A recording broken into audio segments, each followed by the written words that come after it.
It takes courage and great responsibility to fight for the honor of your country. Some of these celebrities have taken on such challenges and gone through life-threatening battles. Join us now for a countdown of well-known military veterans and discover your favorite celebrities from a totally different perspective. Clint Eastwood.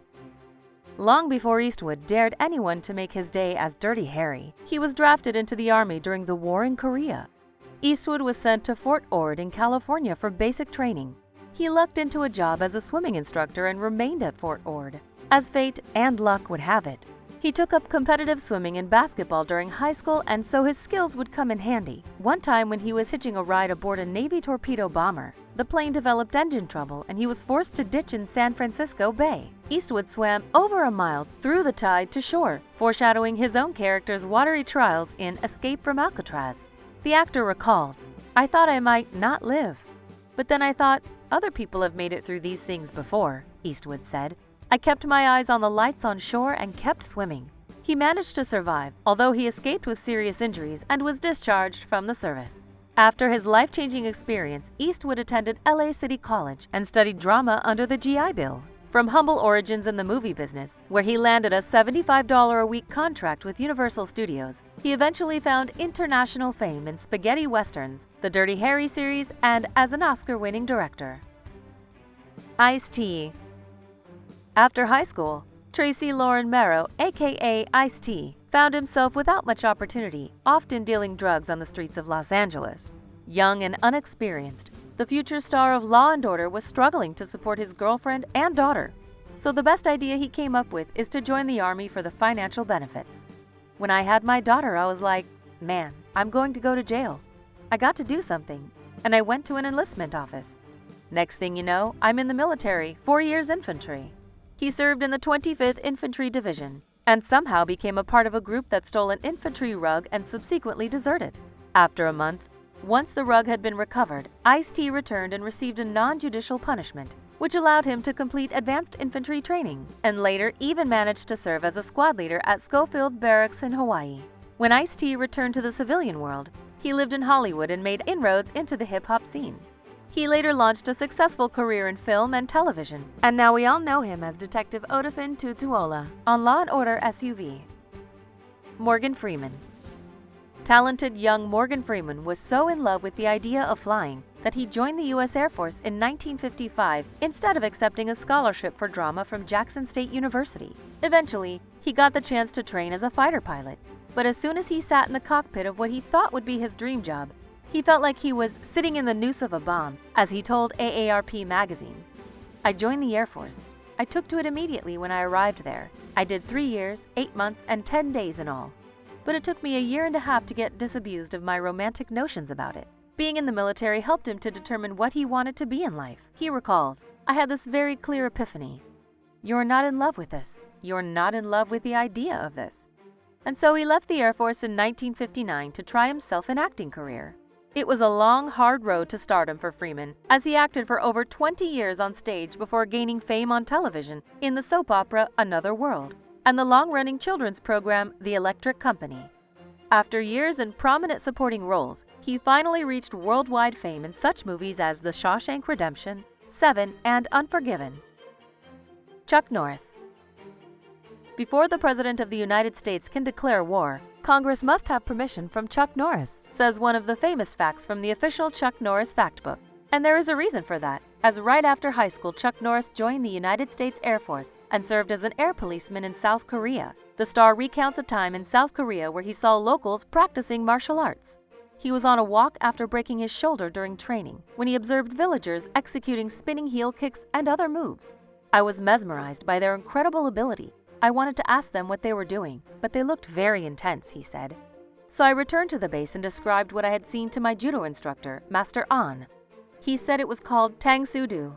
I told him that I'd love to try it, since I couldn't do judo with my injured shoulder." After his service, Norris was aiming for a career in law enforcement. He joined the USAF Security Police, and one night on duty, he realized that he couldn't arrest a rowdy drunk without pulling his weapon. As a result, he started studying some of the local Korean martial arts, including Tang Soo Do and Taekwondo, and became the first Westerner to be awarded an 8th degree black belt in Taekwondo. After gaining attention as Bruce Lee's opponent in Way of the Dragon, he started a flawless career on screen, and from then on, the world found out about Chuck Norris. Jimi Hendrix. Before Jimi Hendrix was a living icon, knocking out psychedelic guitar riffs and counterculture ballads, he was a soldier in the U.S. Army. When authorities caught Hendrix riding in stolen cars in Seattle, they gave him two options: go to jail or join the Army. So Hendrix enlisted and was assigned to the 101st Airborne Division in Kentucky. Almost from the start, Hendrix had doubts about military service, writing back home to his father after arriving at Fort Campbell, Kentucky, about the physical hardships of uniformed life. Nevertheless, Hendrix had some success. He was awarded the Screaming Eagles patch after completing paratrooper training. Still, he was frequently the subject of numerous counseling sessions and disciplinary reports, and repeatedly missed bed checks on base, due to playing late-night gigs out in town. His constant guitar playing often kept him from his duties and drew criticism from fellow soldiers. Expectedly, Hendrix was soon discharged from the military. His official discharge request reads, "Behavior problems, requires excessive supervision while on duty, little respect for regulations." Though his time in uniform was short-lived, it's probably for the best. If Hendrix had never pissed off so many of his superiors and gotten kicked out, there's a chance he'd never have been able to inspire so many thinkers, artists, and political activists during the height of the counterculture movement, and that would have been a terrible loss. Elvis Presley. Drafted by the U.S. Army just as he was experiencing a rise to stardom, Presley didn't shirk from his duty and found himself trading in his leather jacket for combat fatigues. As his famously tousled hair was shaved down to regulation length, he cracked, "Hair today, gone tomorrow." His induction was a major event, with hundreds of overlookers and media there to witness it. Elvis was stationed at Fort Hood with basic training and was assigned to the 2nd Armored Division Hell on Wheels unit. Later, he was assigned to the 3rd Armored Spearhead Division in Germany, and that was where he met Priscilla Beaulieu, his well-known future wife.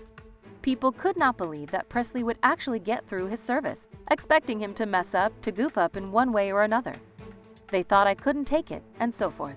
And I was determined to go to any limits to prove otherwise, not only to the people who were wondering, but to myself. But that did not happen. And as Elvis later reflected on his experiences, the Army teaches boys to think like men. And so the Army made Elvis understand the essence of maturity that helped him to become the king of rock and roll, as we all know him now. Tom Selleck. Raised by hard-working parents, Tom Selleck learned the importance of the U.S. military from family values. He entered the world of acting during his university studies as a hobby, but his passion for it became too big, and he decided to take his first steps trying to earn money in a Pepsi commercial. Soon after, 20th Century Fox noticed his work and asked him to join their talent program. During the Vietnam War, Selleck was issued draft orders.